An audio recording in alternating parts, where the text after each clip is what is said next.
Você já ouviu falar no armazenamento de célula-tronco através do cordão umbilical? Fomos às ruas saber o que as pessoas sabem sobre o assunto. Sabe o que é célula-tronco? São células embrionárias ou não da medula que elas podem se tornar qualquer outro tipo de célula com funcionalidade para outros órgãos, por exemplo. Eu acho que não é bem divulgada. Eu acho que o debate das células-tronco se tornou uma questão religiosa e não uma questão da sociedade. Eu acho que tem o benefício, obviamente, de você precisar dessas células um dia para reconstituir algo que seja necessário para o funcionamento do organismo. E se não me engano fica dentro da medula óssea. Se eu pagaria, quanto custa? É a célula retirada da medula que pode se reproduzir. Eu acho que é uma coisa muito nova e para isso exige muita pesquisa. Provavelmente os equipamentos, toda a estrutura deve custar muito caro. Então eu acho que não é uma coisa barata, acho que é uma coisa cara. Se fosse para minha família, se fosse para um bem, por exemplo, meu irmão é diabético, se fosse para, de alguma maneira, ajudá-lo a se recuperar, a ter uma renovação de algum órgão, eu cederia. O que é o quê? Célula-tronco?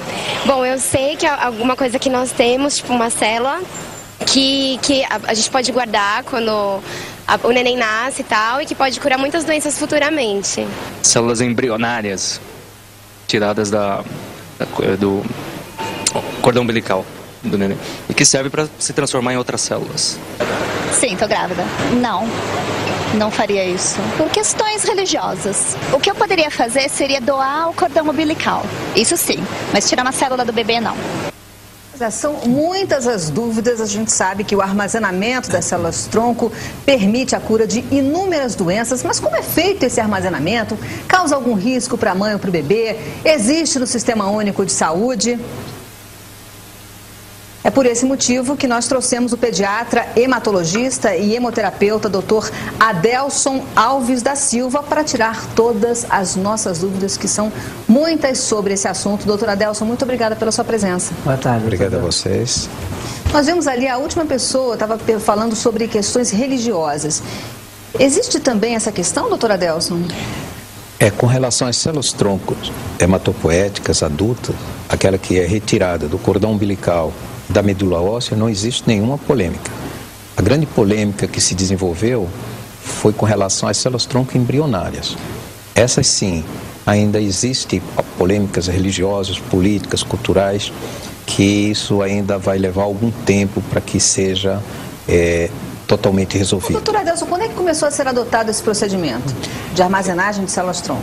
Do cordão umbilical, né? Do cordão umbilical. O cordão umbilical, pela primeira vez, foi utilizado para um tratamento na França na década de 80, em 88. Portanto, já temos 22 anos de utilização das células-tronco do cordão umbilical, com êxito. Antigamente, simplesmente se jogava fora, era isso? O cordão Exatamente, umbilical? Leão. Isso é uma coisa que a medicina hoje está divulgando, que chega às raias do absurdo você jogar no lixo hospitalar um material tão valioso que detém o patrimônio genético das pessoas. E esse material a pessoa só vai ter no cordão umbilical, nunca mais vai ter acesso a esse material, é isso? As células-tronco, elas estão presentes principalmente no cordão umbilical e no interior dos ossos, é chamada medula óssea. São os dois tipos principais de células-tronco que nós possuímos, chamadas células-tronco hematopoéticas adultas. Uma na vida inteira, na medula óssea dos nossos ossos, e outro no cordão umbilical por ocasião do nascimento.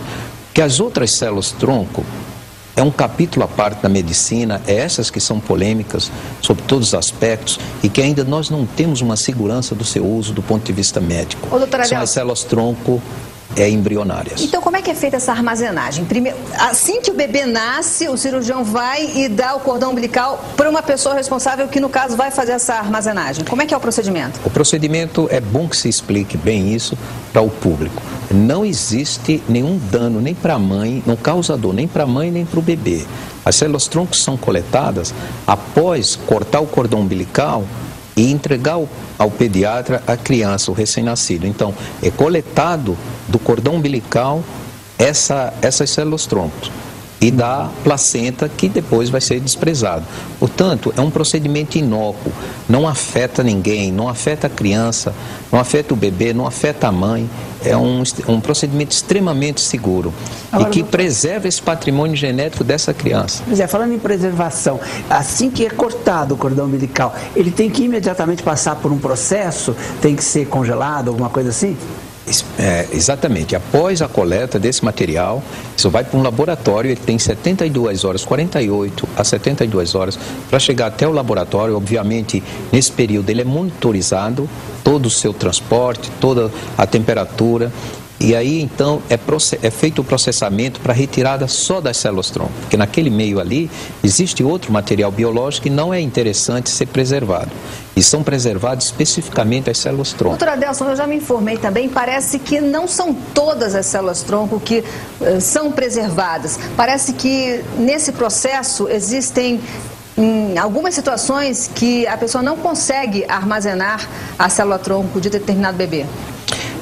Quando esse material é colhido, Adriana, ele é separado totalmente. Existe uma tecnologia hoje de domínio nosso em que essas células são totalmente separadas. A priori, qualquer recém-nascido que seja possível fazer a coleta, obviamente existem situações durante o parto que não nos permite ter acesso a essas células-tronco, mas são raríssimos casos, são casos de gestações problemáticas, gestações difíceis, gestações que chamam patológicas, né, em que há fibrose da placenta, em que a coleta do sangue do cordão umbilical se torna realmente muito difícil. Mas durante toda esse tempo todo que nós fazemos isso aqui, trouxemos isso aqui para o Brasil. Há quanto tempo? Há 14 anos que eu trouxe isso aqui para o Brasil.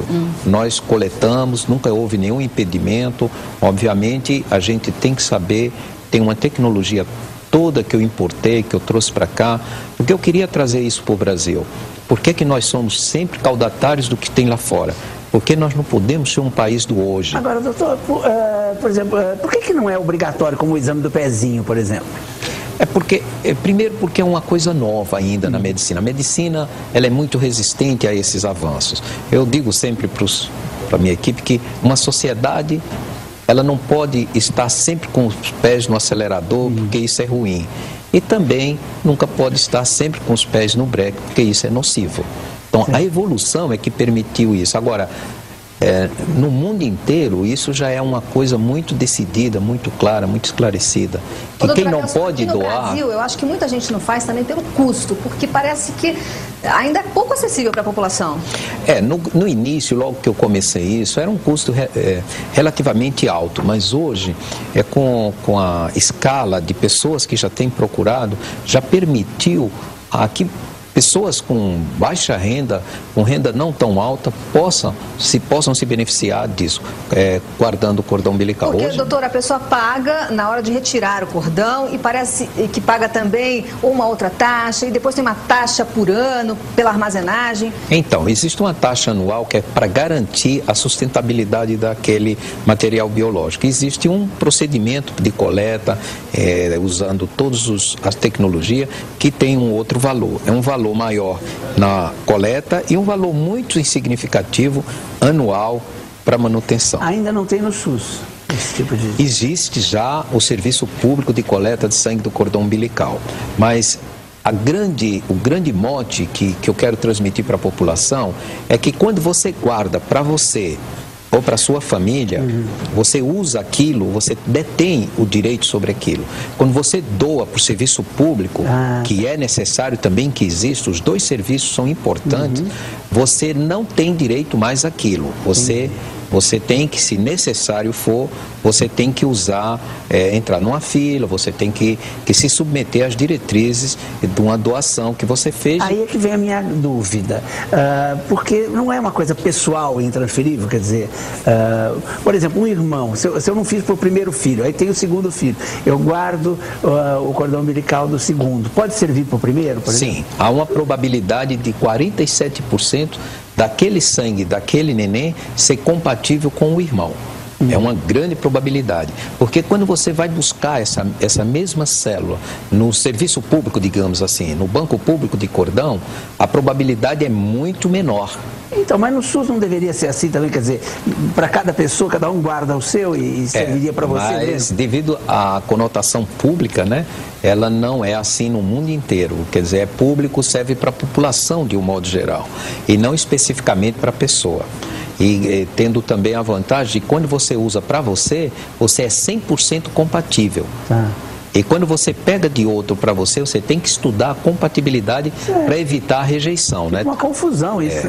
Agora, doutora Adelson, o ideal é a gente torcer bastante para que a gente nunca use essa célula-tronco. Sem dúvida. Agora, eu gostaria de saber quantas doenças essas células-tronco podem curar. E quais doenças, né? Isso. Primeiro, eu gostaria de enfatizar o seguinte, que é melhor ter e não precisar do que precisar e não ter. É igual seguro de carro. Exatamente. E hoje, cerca de 100 doenças já são tratadas com células-tronco. 100 doenças? Né? 100 doenças. Maravilha. Já são. E tem outras quase 1000 doenças que estão sendo pesquisadas com êxito para o tratamento com células-tronco hematopoéticas. Então, veja que é um potencial muito rico. E exatamente doenças para as quais a medicina hoje já não tinha mais nenhuma arma. E está encontrando na terapia celular com células-tronco uma luz no final do túnel para muitas pessoas que já tinham sido desenganadas. Muitas doenças hoje, doenças fora do sistema imunológico, fora das doenças oncológicas, dos tumores, doenças que estão sendo pesquisadas dia a dia no mundo inteiro para tratamento. Bom, eu não vou pedir para o senhor falar sempre, é muita coisa, mas pelo menos as principais. As leucemias, vários tipos de leucemia, existem vários, muitos. Os linfomas, o mieloma múltiplo, certos tipos de anemia. O primeiro transplante com células-tronco do cordão umbilical foi feito pela doutora Eliana Gluckman, na França, em 88.